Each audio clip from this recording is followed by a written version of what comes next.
আমরা আপনাদের কাছে বিনয়ের সাথে অনুরোধ করছি, আপনারা অনেকে জানেন আমাদের এই ডেলিগেশনের সম্মানিত নেতা ডাক্তার সিরাজুল আহমদ তাহের কিছুটা সাময়িক অসুস্থতা অবস্থায়ও আমাদের আজকে ডেলিগেশনের নেতৃত্ব দিয়েছেন।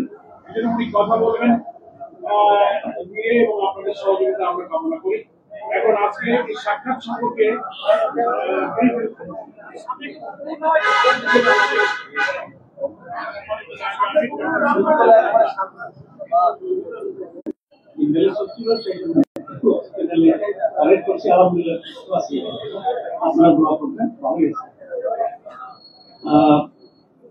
আজকে আমরা এসেছিলাম কয়েকটি বিষয়ে মাননীয় চিফ অ্যাডভাইজারের দৃষ্টি আকর্ষণ করার জন্য এবং কিছু বিষয়ে আমাদের মতামত এবং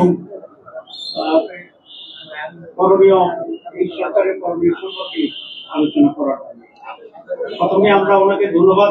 কমিটমেন্ট ছিল যে সংস্কার করবে, দীর্ঘ সময় করার কারণ মাধ্যমে আমরা সংস্কারের কতিপয় বিষয়ে একমত হয়েছি এবং সেই সংস্কারগুলোর উপরে আমরা একটা দলিল তৈরি করার জন্য সকলে মিলে সিগনেচার করছি।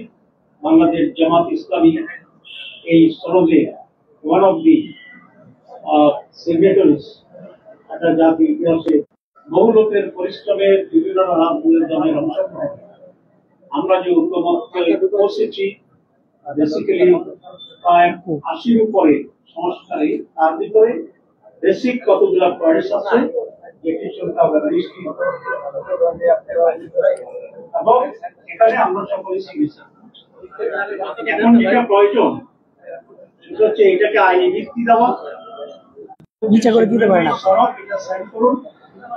ইমপ্লিমেন্টেশনের ব্যাপারে আমরা আপনাদের সাথে একমত হয়েই সেটা আমরা আজকে এটা বাস্তবায়নের জন্য ওনার দৃষ্টি আকর্ষণ করেছি। উনি আমাদের সাথে একমত হয়েছেন যে এটা বাস্তবায়ন যদি না হয় তাহলে এই পরিশ্রম সেখানে যে একটা আদেশের মাধ্যমে এটা হবে। কারো কারো কাছে এটা কেউ বলছেন অধ্যাদেশ দেওয়ার জন্য। অধ্যাদেশ খুব দুর্বল, অধ্যাদেশে এগুলার সাংবিধানিক মর্যাদায় যাওয়ার মধ্যে অধ্যাদেশ নেই, কিন্তু আদেশ ইজ ইকুইভ্যালেন্ট টু সাংবিধানিক পরিবর্তন পাওয়ার এবং অন্তর্ভুক্ত। ইতিমধ্যে অনেক এক্সপার্ট কমিটি, ঐক্যমত্য কমিশন তৈরি করে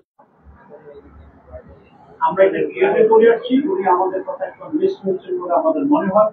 আমরা আশা করি সেদিকে যাই। ২ নম্বর, আমরা গণভোটের ব্যাপারে বলেছি। আপনারা জানেন গণভোটের ব্যাপারে বিএনপি কোনোভাবে রাজি হচ্ছিল না প্রথম দিকে।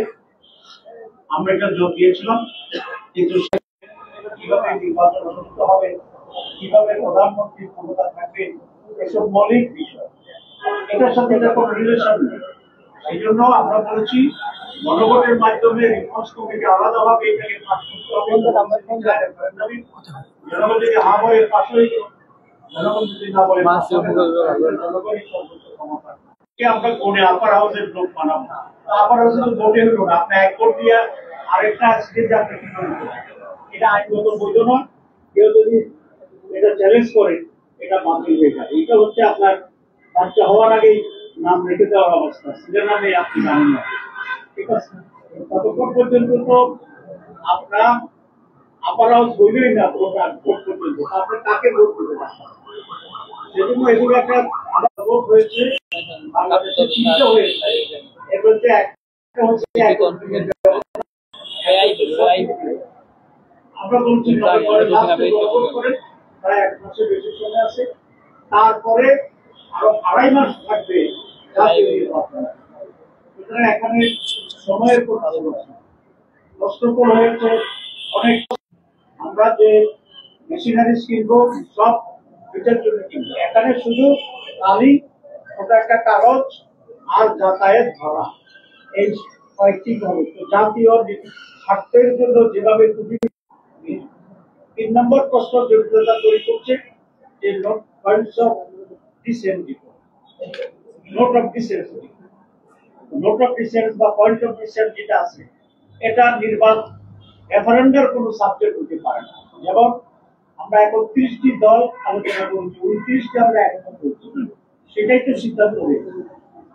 2 দল বলছে আমরা মানি না, তাই যেটা সঠিক সেভাবে আমরা অবশ্যই চাচ্ছি, কারণ আমরা চাই এই জাতি আজকে যে পরিস্থিতি এবং অবস্থা তৈরি করছে, এখানে একটি ঐক্যবদ্ধ ভিত্তিতে একটি সুষ্ঠু নিরপেক্ষ সকলের অংশগ্রহণ গুলো